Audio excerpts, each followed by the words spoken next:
નમસ્કાર મિત્રો, તો આજે આપણે મેથ્સ રીઝનિંગના કેટલાક સરળ એવા પ્રશ્નો જોવાના છીએ.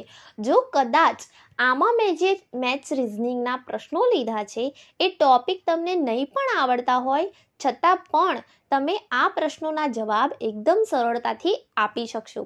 તો ચાલો ફટાફટથી વિડીયો શરૂ કરીએ અને જોઈએ આજનો આપણો પહેલો પ્રશ્ન, જે એક આંખ પછી ગ્લુકોમા લખ્યું છે અને પછી હાડકાં લખ્યું છે. આ પ્રશ્ન એક સહસંબંધનો પ્રશ્ન છે. એનો અર્થ એવો થાય કે આંખનો જે પ્રકારે ગ્લુકોમા સાથે સંબંધ છે, આંખ જેમ ગ્લુકોમા લખ્યું છે માટે આંખનો જે પ્રકારે ગ્લુકોમા સાથે સંબંધ છે, હવે ગ્લુકોમા એ એક પ્રકારનો આંખનો રોગ છે. તો આંખનો સંબંધ એ ગ્લુકોમા સાથે કઈ રીતે છે? તો આંખનો એક પ્રકારનો રોગ. તો આ પ્રકારે હાડકાં માટે એનો સમસંબંધ કયો આવશે? તો હાડકાનો એક પ્રકારનો રોગ પાયોરિયા નથી થતો, એ દાંત માટે હોય છે. બેરી પણ નથી, ટ્રેકોમા પણ નથી. હાડકાનો રોગ છે સુક્તાન. તો અહીં જવાબ આવશે ડી, સુક્તાન, જે વિટામિન ડીની ખામીથી થાય છે. આના પછીનો આજનો આપણો રીઝનિંગનો બીજો પ્રશ્ન છે, જે સમસંબંધનો જ છે, કે કાનનો જે પ્રકારે કુંડળ સાથેનો સંબંધ છે એ પ્રકારે હાથનો શાની સાથે સંબંધ હશે? તો કાનમાં આપણે કુંડળ પહેરીએ છીએ, તો હાથમાં આપણે શું પહેરીએ છીએ?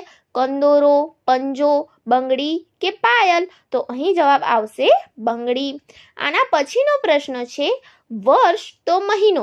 તો વર્ષ અને મહિનાનો જે રીતે સમસંબંધ છે એ પ્રકારે અઠવાડિયાનો કોની સાથે સમસંબંધ છે?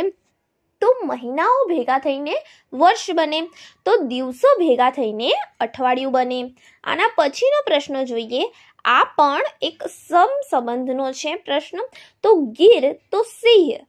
ગીર તો સિંહ, એ સિંહ જોવા માટેનું જે અભયારણ્ય છે એ ગીરમાં આવેલું છે. તો જેસોર એ શાના માટેનું અભયારણ્ય છે? કદાચ તમને ખબર હોય તો જેસોર એ રીંછ માટેનું અભયારણ્ય છે. તો જવાબ આવશે અહીં રીંછ.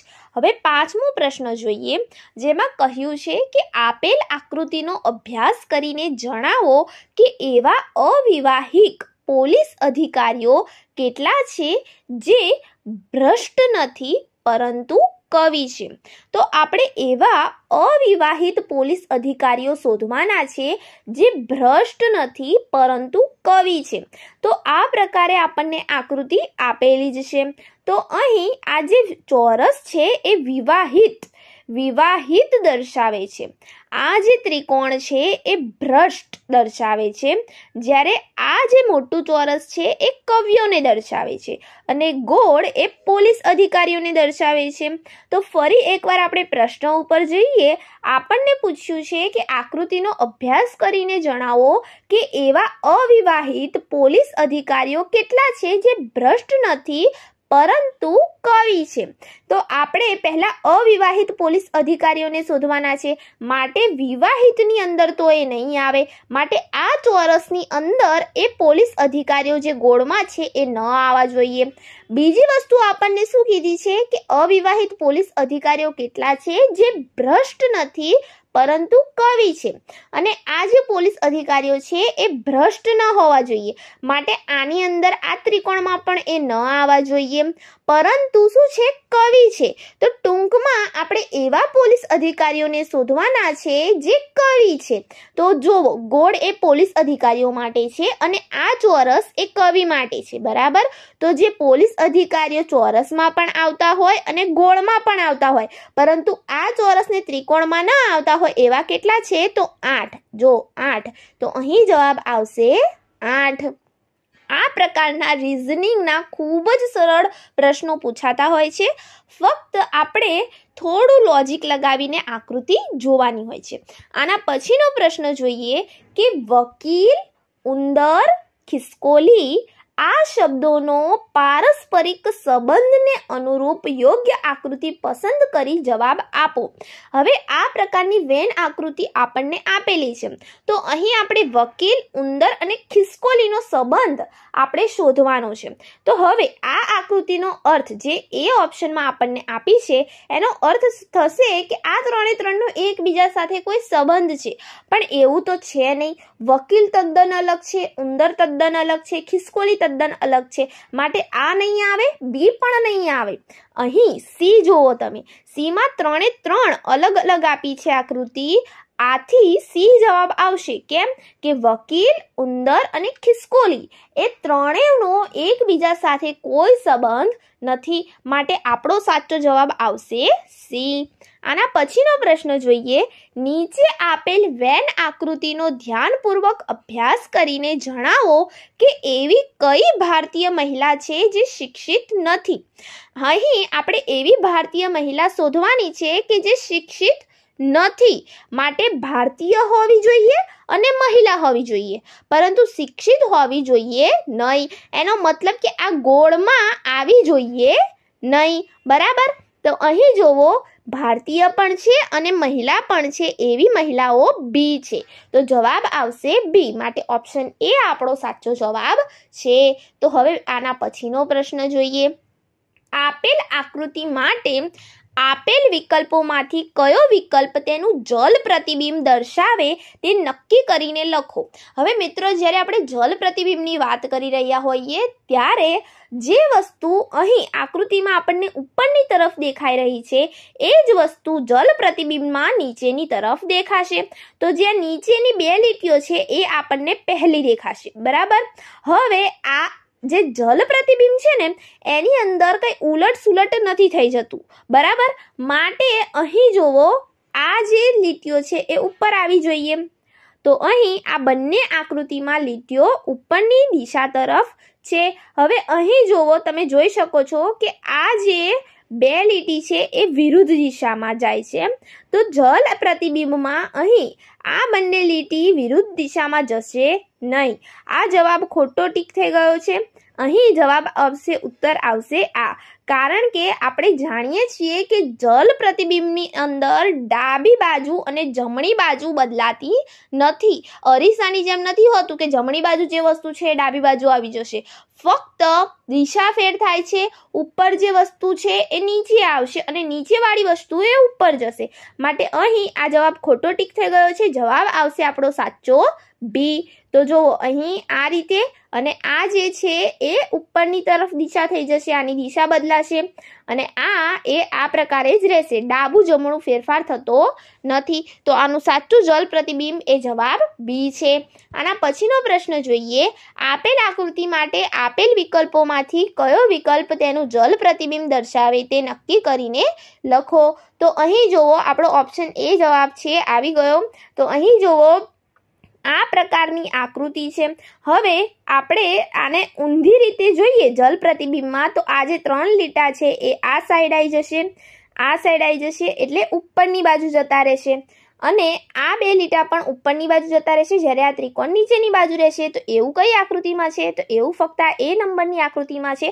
તમે જોઈ શકો છો કે આમાં દિશા ફેર થતો, આમાં જે જમણી બાજુ છે ડાબી બાજુ છે એનો ફેર થતો નથી, એનું એ જ રહે છે. તો જલ પ્રતિબિંબમાં આપણે એ ખાસ નોંધ કરીશું. માટે જવાબ આવશે ઓપ્શન એ. આના પછીનો પ્રશ્ન જોઈએ. આપેલ આકૃતિ માટે આપેલ વિકલ્પોમાંથી કયો વિકલ્પ તેનું જલ પ્રતિબિંબ દર્શાવે તે નક્કી કરીને લખો. હવે ફરી એકવાર જલ પ્રતિબિંબ છે, ઉપરની વસ્તુ નીચે જતી રહેશે, પરંતુ એની જે બાજુ છે એમાં કોઈ ફેર થશે નહીં. તો આ જે વત્તાકારનું ચિહ્ન છે એ નીચેની તરફ અહીંયા આવી જશે.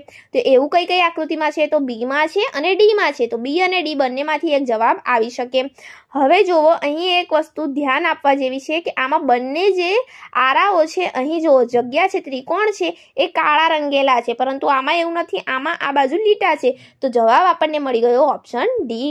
તો ઓપ્શન ડી આપણો સાચો જવાબ છે. આના પછીનો પ્રશ્ન જોઈએ. વિદ્યાર્થીઓની એક હરોળમાં રાહુલ બંને બાજુથી 18મા ક્રમે છે, તો આ હરોળમાં કુલ કેટલા વિદ્યાર્થીઓ હશે? હવે એક હરોળ છે, સીધી લાઈન છે, તો આવા જે પ્રશ્નો છે એને આપણે બે રીતે સોલ્વ કરી શકીએ છીએ અને બંને રીત આપણે જોઈશું. તો પહેલી વસ્તુ, અહીં જવાબ 35 આવી ગયો. તો કઈ રીતે 35 જવાબ આવ્યો? તો કુલ સંખ્યા લખવાની, ડાબી બાજુથી ક્રમ વત્તા જમણી બાજુથી ક્રમ -1. આ સાદું અને સરળ એનું સૂત્ર છે. આપણે સૂત્ર વગર પણ ગણતરી કરતા શીખીશું. તો અહીં આપણને ડાબી બાજુથી અને જમણી બાજુથી સરખો ક્રમ કીધો છે 18 વત્તા 18, અને એમાંથી એક બાદ કરી દેવાનો છે. 18 વત્તા 18 36, અને એમાંથી એક જશે તો 35. આ પ્રકારે આપણો 35 જવાબ આવી જશે. પરંતુ જો સૂત્ર યાદ ના રહે તો શું કરવું? તો આપણે એક વસ્તુ કરીશું કે પ્રશ્નમાં આપેલ વિગત મુજબ આકૃતિ દોરીને સમજવાનો પ્રયત્ન કરીશું. તો રાહુલ એ 18મા ક્રમે છે, તો રાહુલની ડાબી બાજુ કેટલી સંખ્યા હશે? 17. અને રાહુલની જમણી બાજુ કેટલી સંખ્યા હશે? 17. અને રાહુલ પોતે આપણે ગણવાનો તો એ 1. તો 17 વત્તા 17 વત્તા 1 બરાબર 35. માટે આમ કુલ 35 વિદ્યાર્થીઓ હશે. આ પ્રકારે પણ આપણે જવાબ લખી શકીએ. આના પછીનો પ્રશ્ન જોઈએ. આપણને એક સંખ્યા શ્રેણી આપી છે, તો 1, 8, 27, 64, 125 અને પછી ખાલી જગ્યા આપી છે, અને પછી તરત જ 343 આપણને આપી દીધા છે. તો હવે આવી વસ્તુઓમાં આપણને જ્યારે શ્રેણી આપી હોય ત્યારે ગુણાકારની રીતે, એનો વર્ગ કરીને, એનો ઘન કરીને, એમ અલગ અલગ રીતે આપણે જોવાનું રહેશે. તો અહીં તમે ધ્યાનપૂર્વક જોશો તો તમને ખબર પડશે કે અહીં પહેલા 1નો ઘન 1, 2નો ઘન 8, 3નો ઘન 27, 4નો ઘન 64, 5નો ઘન 125. તો અહીં કોનો ઘન હશે? 6નો ઘન. તો 6નો ઘન કેટલો થાય? તો 216. તો આપણો જવાબ આવશે 216. તમે જોઈ શકો, 1નો ઘન 1, 2નો ઘન 8, 3નો ઘન 27, 4નો ઘન 64, 5નો ઘન 125, એ પ્રકારે 6નો ઘન 216. તો જવાબ આવી જશે આપણો અહીં 216. આના પછીનો પ્રશ્ન જોઈએ. અહીં આપણને એક શબ્દ આપ્યો છે, તો એ શબ્દમાંથી નીચે આપેલા શબ્દોમાંનો કયો શબ્દ બનાવી શકાય નહીં? પ્રશ્ન ઉપર ભાર મૂકવાનો, બનાવી શકાય નહીં એવું પૂછ્યું છે. એવું પણ પૂછી શકે બનાવી શકાય. તો આ એકદમ સરળ પ્રશ્ન છે. જુઓ, અહીં જે સ્પેલિંગ આ શબ્દમાં આવેલા છે એ બધા સ્પેલિંગ આપણા આ બધા શબ્દોમાં હોવા જોઈએ. તો આપણે આ શબ્દ જોઈએ. તો જુઓ, VECTOR, તો બધા શબ્દ આ શબ્દમાં આવેલા છે, માટે આ તો જવાબ નહીં જ, આ બની શકે છે. પછી આ જુઓ, PERRTIOS, તો P પણ આવેલો છે, E પણ આવેલો છે, R પણ આવેલો છે, T પણ આવેલો છે, I પણ છે, O પણ છે, S પણ છે. તો આ શબ્દ બની શકે છે.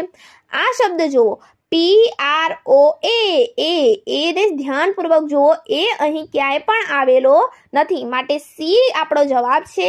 C નંબરનો શબ્દ એ બની શકતો નથી. આના પછીનો પ્રશ્ન જોઈએ. P એ Q નો પતિ છે. લોહી સંબંધનો દાખલો છે. P એ Q નો પતિ છે. R એ S અને Q ની માતા છે. તો R એ P ના શું થાય? તો આ પ્રકારના સંબંધ જ્યારે આપણે શોધવાના હોય ત્યારે આપણે આકૃતિ વડે વધુ સરળ રીતે આપણે આને શોધી શકીએ. તો તમે અહીં જોઈ શકો છો, P એ Q નો પતિ છે. તો P એ Q નો પતિ છે, માટે P એ પુરુષ છે એટલે અહીં પ્લસ લખ્યું, અને Q એ સ્ત્રી છે માટે માઇનસ લખ્યું. P એ Q નો પતિ છે. P એ Q નો પતિ છે, અને પછી શું કીધું? R એ S અને Q ની માતા છે. R એ S અને Q ની માતા છે, એટલે આ બંને શું હશે? ભાઈ બહેન પણ હોઈ શકે, બહેન બહેન પણ હોઈ શકે. તો આ બંનેની માતા કોણ છે? R. હવે આપણને કોનો સંબંધ પૂછ્યો છે? આપણને સંબંધ પૂછ્યો છે R એ P ના શું થાય? તો આ જે R છે એ P ના શું થાય? તો R એ P ના શું થાય છે? સાસુ થાય, કારણ કે આની માતા છે, તો આના તો સાસુ થયા, માટે જવાબ આવશે ઓપ્શન ડી, સાસુ. આના પછીનો પ્રશ્ન જોઈએ. એક સ્ત્રીની ઓળખ આપતા વિપુલે કહ્યું કે તેની માતા એ મારા સાસુની એકની એક પુત્રી છે.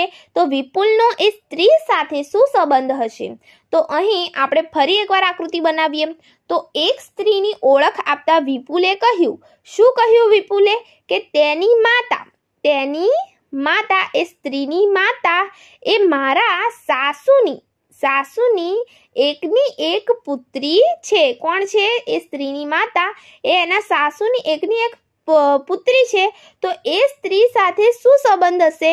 તો વિપુલની એ સ્ત્રી જે છે, સ્ત્રીની ઓળખ આપતા કહ્યું કે તેની માતા, એ સ્ત્રીની માતા એ મારા સાસુની, વિપુલના સાસુની એ જે સ્ત્રી છે સાસુની, એ એકની એક પુત્રી છે. તો વિપુલનો સ્ત્રી સાથે શું સંબંધ હશે? તો એ જે સ્ત્રી છે એનો વિપુલ શું થશે? પિતા થશે. કારણ કે સાસુની એકની એક પુત્રી એટલે કે વિપુલની શું થઈ જશે? પત્ની થઈ જશે. માટે એ જે સ્ત્રી છે એ વિપુલની પણ પુત્રી થઈ. તો એ જે સ્ત્રી છે એની સાથે વિપુલનો સંબંધ શું થશે? પિતા પુત્રીનો થશે. માટે જવાબ આવશે ઓપ્શન એ, પિતા. તો મિત્રો આજ માટે ફક્ત આટલા જ પ્રશ્નો હતા. મળતા રહીશું આવા જ નવા વિડીયો સાથે. જો વિડીયો ગમ્યો હોય તો વિડીયોને લાઈક કરો, તમારા મિત્રો સાથે શેર કરો, અને જો અમારી આ ચેનલ પર નવા હોય તો સબસ્ક્રાઇબ કરવાનું ના ભૂલતા. Thank you friends. Keep watching, keep learning.